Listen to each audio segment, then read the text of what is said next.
It's raining today, so my typical location is a little bit flooded. But we have to talk today about the rally that occurred on Bitcoin yesterday, because I've been getting a lot of people saying, haha, this video didn't age well, Jeb, haha, what do you think about them apples? And so I want to break down the prediction that we've made, why we've made it, and I want to caution you, because there has been a massive rally on Bitcoin, and I hear this every single time. I've been here for 6 years. Today is the 6th birthday of the channel, and I have some wisdom that I'm going to share with you, and some of you will scoff at it, and the wise among you will hear it. So what's going on? Bitcoin has rallied $13,000 ever since the $25,000 bottom that we saw back in September and October. And that rally has been meteoric. It's been the largest rally that we've seen on Bitcoin in over 2 years. Been driven by a lot of speculation. We've talked about that in previous content, about a Bitcoin ETF being approved. Well, the issue is that Bitcoin ETF has not yet been approved. When it gets approved, that will be concrete fundamental information. For the moment, though, it is still speculation. And so over the last few weeks, I've been saying that we're going to have a correction down to one of 3 levels.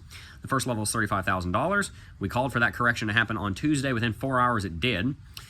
The second level was 32.5 to 33, and the third level below that was 31.8. And we talked about yesterday in this yesterday's kind of phone video about the impending correction on Bitcoin and how you want to be careful. And pretty soon thereafter, Bitcoin went through a pretty major rally. I'll give it to you. We talked about a correction, rally came. Is that going to happen sometimes in technical analysis? Yes, absolutely. Were we maybe a little bit wrong on the timing? Perhaps, but we did also say it was going to go down to 35, and it did. So not so sure that we were wrong on that. The prediction was starting at 35. The point here is thus. Whenever you see, if I take a ball and I throw it in the air, there's going to come a point when that ball hits its apogee. In orbital physics, it's called the apogee. It is the highest point of an orbital object, or a suborbital object. It is the highest point in the orbit. If you throw a ball, you're technically throwing it into a suborbital curve, is the technical term. And at the top, there is something called the apogee, where it stops. And if you were to freeze frame, that ball is only moving sideways. It's not moving up or down. It's only moving sideways. There's only horizontal motion. And it is at the top. And the same thing happens with a market. Markets go up, and eventually they stop and they come back down. And at the very top, there's always the same thing. There's always the apogee, the highest point of the market.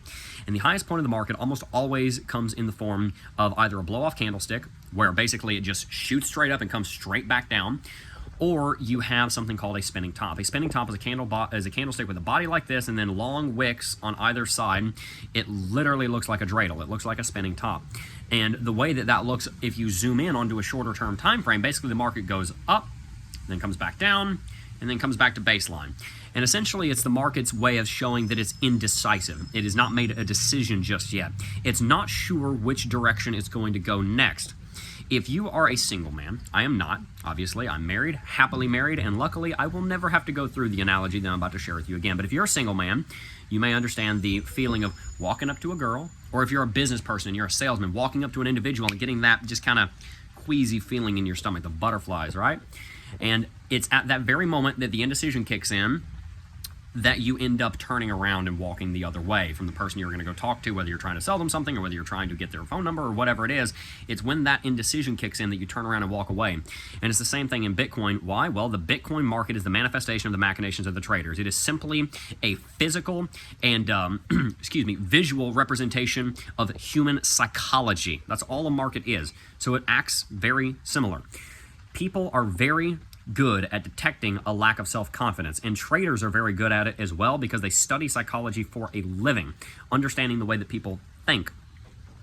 And so when the traders detect any sort of indecisiveness or any sort of lack of confidence in the market, they're much less likely to go into a long, because the traders, much like that girl, or much like that person that's going to potentially buy something from you, are looking for confidence out of the salesperson or out of the guy that's walking up.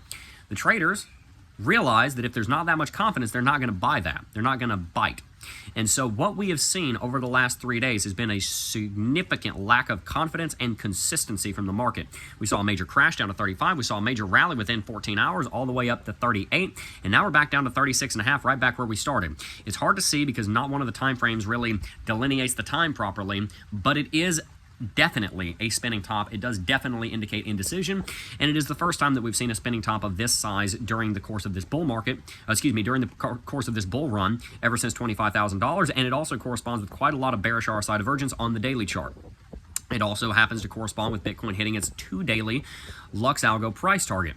So, if you're seeing that rally from 35 to 38 and you're thinking, aha, Jeb's dead wrong about that correction down to 35 to 32 to 33, down to 31.8, first and foremost, just remember, part of that did happen. And second of all, that indecision is what shows up right before or right at the top of a rally.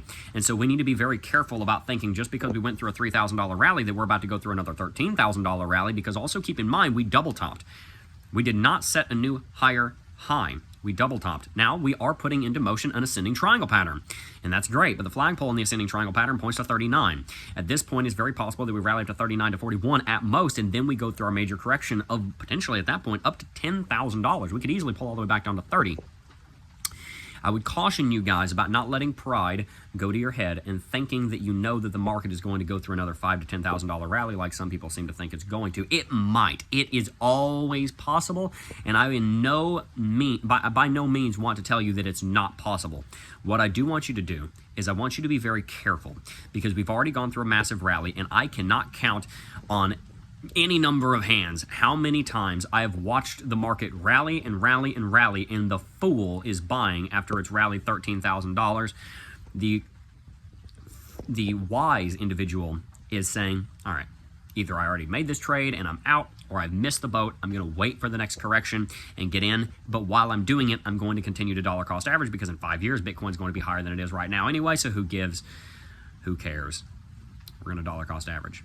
Be careful about being so certain that the market's about to go through a major rally. Can it? Sure. You just heard me say that 39 to 41 could happen before a major correction. It absolutely can. But be careful of the pride that I see in so many of the comments of saying, haha, this video didn't age well. I don't mind that comment. It is. It was kind of funny timing. I'll give it to you. It didn't age very well. I'll give you that. I do not mind. You guys can make fun of me all you want. I don't care. I really do not. But just be careful of pride, because pride cometh before the fall, is what the Bible says. And a haughty eye I will not tolerate. Not I, that's what the Lord says. So be careful. What does this mean for trading? What does this mean for technical analysis? What does this mean for you, the investor? Well, what this means simply is that since we've already seen the rally, we need to kind of fall back on our laurels and say, wait a second, we need to make sure that we're investing well. Why? Well, most of the trading opportunity, the rally from 25 to 38, has already happened. The swing trade opportunity has already occurred. Now, sure, there are pretty solid trades down there on the hour chart or 5-minute chart or whatever, but the swing trade from 25 to 38 has already happened. So what do we do right now? This is where we go into debrief and analyzing the after action report. What caused that rally? How could we have seen that coming? What are some lessons that we could glean from that rally? And then we fall back on our investment. We say, okay, we're taking these lessons, we are investing in the market, pretty much no matter what the level, because we think it'll be higher in 5 years. An investment is over 1 year. That is basically the tax definition, but that's also a good definition. We're going to invest in the market, bull market coming. We're excited about that. And so we're going to learn, and we're going to invest, and we're going to be careful. The farther a market rallies, especially when it rallies a long way and you see a double top and you see a spinning top, you need to be careful, especially when you've hit the Lux Algo price target multiple times. And we're going to wait for another opportunity. If it breaks 38,000 and starts rallying with a ton of volume, sure, maybe there's a long opportunity up to 39 or 41. Great. Not saying there's not. But there is a correction always around the corner. That corner might be 30 days from now, it might be a day from now, but never forget to make sure you have stop losses, and never be so sure that it's about to rally or that it's about to crash. Always remember that this is a game of statistics and probability, something we talk about in the Cryptocurrency Technical Analysis Academy, which is back, by the way. If you didn't know that, just relaunched today. You can find a link in the description. And ensure that you have the odds in your favor. One of the ways you do that is by remaining humble and realizing that the market can prove you wrong at any time, and you always want to be prepared for both outcomes. There's a correction coming. Might not be today, might not be tomorrow, but it's coming, and I don't want you to get caught with your pants down. So do be careful. Peace.